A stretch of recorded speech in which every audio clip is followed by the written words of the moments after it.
नमस्कार, मैं श्रुति।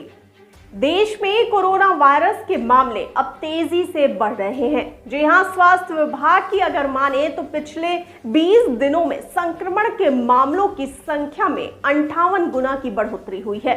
जहां 16 मई को देश भर में कोविड के 93 एक्टिव केस थे, जिनकी संख्या अब 5364 के पार पहुंच गई है। स्वास्थ्य एवं परिवार कल्याण मंत्रालय द्वारा जारी आंकड़ों के अनुसार भारत में कोरोना वायरस के एक्टिव केस में पिछले 24 घंटे में करीब 500 केस की बढ़ोतरी हुई है। जी हां, कोरोना के इस नए वेरिएंट से जनवरी से अब तक 55 मौतें हो चुकी हैं। इनमें से 53 की मौत तो पिछले 15 दिनों में हुई है, जो अपने आप ही संक्रमण की बढ़ोतरी की कहानी बयां कर रहे हैं।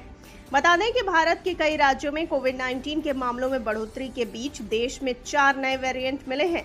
आईसीएमआर के डायरेक्टर डॉक्टर राजीव बहल ने बताया कि दक्षिण और पश्चिम भारत में जिन वेरिएंट की सीक्वेंसिंग की गई है वे LF7, XFG, JN1 और NB181 सीरीज के हैं। भारत में कोविड का JN1 वेरिएंट सबसे आम है। टेस्टिंग में आधे से ज्यादा सैंपल में ये वेरिएंट मिलता है। बाकी जगहों से नमूने लेकर सीक्वेंसिंग की जा रही है ताकि नए वेरिएंट की जांच की जा सके। मामले बहुत गंभीर नहीं है और लोगों को चिंता नहीं करनी चाहिए, बस सतर्क रहना चाहिए।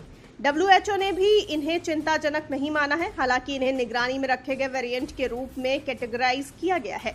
चीन सहित एशिया के दूसरे देशों में कोविड के बढ़ते मामलों में यही वेरिएंट दिख रहा है। केंद्र सरकार के दिशा निर्देशों पर देश भर के राज्यों के चुनिंदा अस्पतालों में मॉक ड्रिल हुई।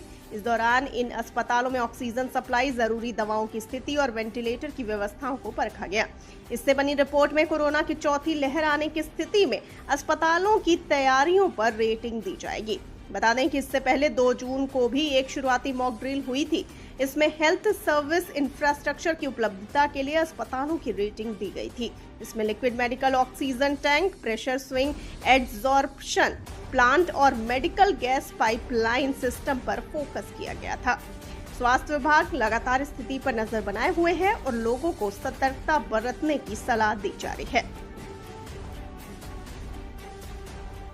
बताते चले कि विशेषज्ञों का मानना है कि भीड़भाड़ से बचना और मास्क का उपयोग फिर से जरूरी हो सकता है।